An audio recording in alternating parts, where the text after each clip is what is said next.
হে friends, good evening. আজকে আমি evening ওয়াকে এসেছি। তার আগে আমি একটু সাইক্লিং করে এসেছি। আর সাইক্লিংয়ের পরে আমি ভাবলাম একটু গ্রাউন্ডে ওয়াক করা যাক। আজকে খুবই ভিড় আছে। ওই ক্লাব হাউসে অনেকেই বসে খাবার খাচ্ছে, বাচ্চারা খেলছে, প্লাস এখানে সবাই সবার মতো বয়স্ক মানুষ, বাকি ইয়াংস্টার সবাই। আর এই যে ডগিটা, এই সেদিনকার ডগিটা,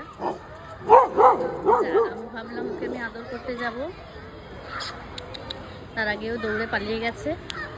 কিছু একটা ওইখানে কেউ দৌড়ে চেঁচামেচি করছিল, মানে কারোর পেট ডগ, তো সেটাই ও দৌড়েছে ওর পেছনে। Otherwise they are very cute, মানে for me they are very cute, for others may not be, because যারা স্ট্রে ডগ পছন্দ করে না তাদের জন্য তো আই কান্ট কমেন্ট।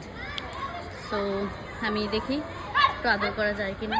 আয়, কাম বেবি, কাম কাম। ও তাড়িয়ে দিচ্ছে, হ্যাঁ ও তাড়িয়ে দিচ্ছে তোমাকে। তুমি ভৌ ভৌ করে দিয়েছো বলে। আচ্ছা, কোই বাত নেই, কোই বাত নেই, গুড বয়।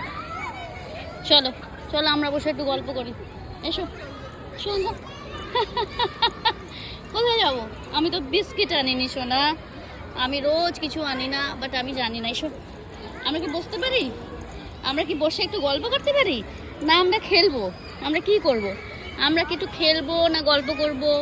না তুমি একটু আদর খাবে আমার কাছে গুপলি। ভেরি গুড, আমি নেক্সট টাইম নিয়ে আসবো। শোনো, আমি ওপর থেকে তোমাদেরকে দেখি, জানো এত। আবার তুমি আমার সাথে ডুবডুব করছো। তুমি এত কিউট, তোমার জন্য তোমাকে এত সবাই পছন্দ করছিল। আমার রিলে সবার ভাল লেগেছে তোমার সঙ্গে, আবার সবার বন্ধুত্ব করাতে নিয়ে চলে এসেছি। টুকলি আমার টুকু, চলো আমরা খেলি একটু, ওকে?